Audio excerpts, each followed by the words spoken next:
У самым сэрцы хрысціянства ляжыць дзіўны парадокс. Як атрымалася, што сімвал жорсткіх катаванняў і публічнай ганьбы, крыж, стаў галоўным знакам надзеі і перамогі.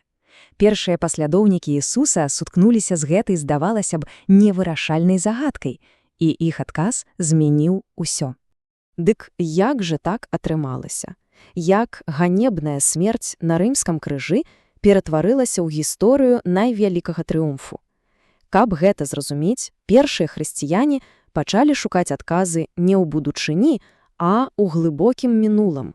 Яны нібыта сталі дэтэктывамі, якія паглыбіліся ў старажытныя тэксты, каб знайсці там ключ, план, які мог бы растлумачыць тое, што здавалася неймаверным.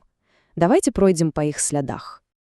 І першы ключ да гэтай загадкі мы знаходзім у зусім нечаканым месцы, у прароцтве, якое было напісана за 6 стагоддзяў да распяцця у часы вялікага нацыянальнага крызісу. Давайце перанясцемся ў часе. 6 стагоддзе да нашай эры. Народ Ізраіля знаходзіцца ў выгнанні ў Вавілоне.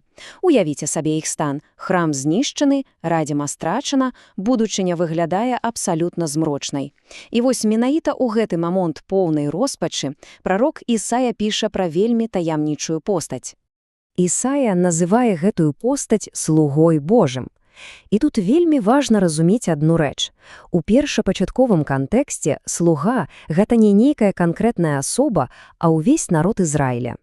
Іх місія – заставацца сведкамі сваей веры нават у палоне, у чужой краіне. Гэта роля, якая патрабуе не фізычнай сілы, а неверагоднай духовнай стойкасці. І вось, што тут сапраўды ўражае, дык гэта апісанне гэтага слугі. Ён не змагаецца. Ён не адказвае сілай на сілу. Наадварот, ён прымае пакуты. Паслухайце, я падставіў спіну маю тым, хто б'е. Гэты вобраз слугі, які перамагае не гвалтам, а сваей пакорай, стане ключавым планам для разумення таго, што адбудзецца праз шмат стагоддзяў. Добра, другі кавалачык нашай мазаікі – гэта адзін вельмі вядомы псалм. Многія ведаюць яго першыя словы, але мала хто памятае, чым ён заканчваецца. А менавіта ў гэтым і крыецца ўся соль. Боже мой, чаму ты мяне пакінуў? Гэтыя словы, якія паводле Евангелля прамовіў Ісус на крыжы, гучаць як крык абсалютнай безнадзейнасці, канчатковага пакідання. Здаецца, што гэта канец. Але, як і ў выпадку з прарокам Ісаіяй, кантэкст тут цалкам усё мяняе. Так, уся справа ў тым, што гэтыя словы не канец гісторыі. Гэта ўсяго толькі першы радок значна большага твора. Твора, які вядзе слухача да зусім нечаканай выснавы. Проста паглядзіце на гэты кантраст. Псалм пачынаецца з пытання поўнага болю і роспачы, але заканчваецца радасным сцвярджэннем. Ты адказаў мне. Гэта не песня пра паразу, не. Гэта хімн пра цудоўнае выратаванне, хімн падзякі за тое, што Бог не пакінуў свой народ у выгнанні. Таму, калі першыя хрысціяне чулі гэтыя словы Ісуса на крыжы, яны чулі не крык роспачы, а пачатак гісторыі пра трыумф. Такім чынам, што мы маем? У ранніх хрысціян было два ключавыя элементы – вобраз пакутнага слугі і гісторыя пра выратавання самай бездані роспачы. І вось апостал Павел быў адным з першых, хто склаў гэтыя две часткі разам, стварыўшы проста ашаламляльную логіку пакоры. Павел апісвае не нейкую выпадковую трагедію, а цалком свядомы шлях. Крок першы – ён пачынаецца з найвышэйшага боскага статусу. Крок другі – акт самапрыніжэння або па-грэцку кінозіса, прыняцце аблічча слугі. Крок трэці – гэты шлях працягваецца праз поўную паслухмянасць, якая дасягае кульмінацыю смерці. І крок чацвёрты – менавіта таму, згодна з гэтай логікай, Бог і ўзвышае яго. Гэта не параза, а дасканалае выкананне плана. І слова «паслухмянасць» тут абсалютна ключавое. Цікава, што яно паходзіць ад лацінскага «ob audire», што літаральна азначае «слухаць перад» або «трымаць вуха перад словам». То бок, гэта не сляпое механічнае падпарадкаванне. Гэта акт глыбокага, даверлівага ўслухоўвання. Гэта адносіны, якія грунтуюцца на поўным даверы. І ўся гэтая, скажем так, тэалагічная схема, яна проста ажывае ў апавяданні евангеліста Матвея.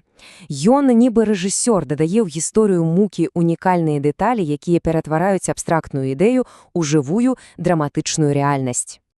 Паглядзіце, толькі ў Евангелі паводле Матвея мы бачым цану здрады – 30 срэбранікаў. Гэта ж афіцыйная цана раба, што толькі падкрэслівае глыбіню прыніжэння. Толькі ў яго язычніца, жонка Пілата, бачыць прарочы сон і называе Ісуса нявінным. І ў той жа час сам Пілат сімвалічна абмывае рукі, быццам спрабуючы зняць з сябе адказнасць. Кожная з гэтых дэталяў стварае проста неверагодны кантраст. І вось тут вымалёўваецца галоўны парадокс, на якім настойвае Мацвей.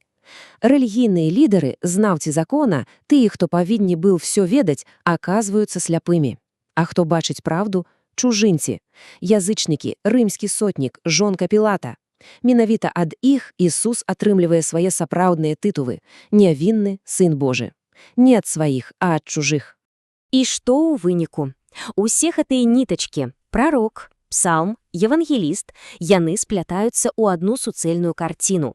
І карціна гэтая цалкам пераварачвае нашае звыклае разуменне таго, што такое ўлада і што такое слабасць. Дзякуючы гэтым старажытным тэкстам, першыя хрысціяне змаглі зрабіць нешта неверагоднае. Яны ўбачылі ў крыжы не канец, а кульмінацыю. Ён стаў для іх не знакам ганьбы, а сімвалам любові, якая ідзе да самага канца. Это было адкрыццё зусім іншага кшталту ўлады, якая праяўлюецца не ў сіле, а ў самааддачы, велічы, якая знаходзіцца ў пакорі. І ўрэшце, уся гэтая гісторыя выходзіць далёка за межы тэалогіі. Яна ставіць перад кожным з нас адно фундаментальнае пытанне. У чым заключаецца сапраўдная сіла? Ва ўладзе над іншымі ці ў здольнасці аддаваць сябе? Гэты парадокс, сфармуляваны 2000 гадзі таму, прымушае задумацца і сёння.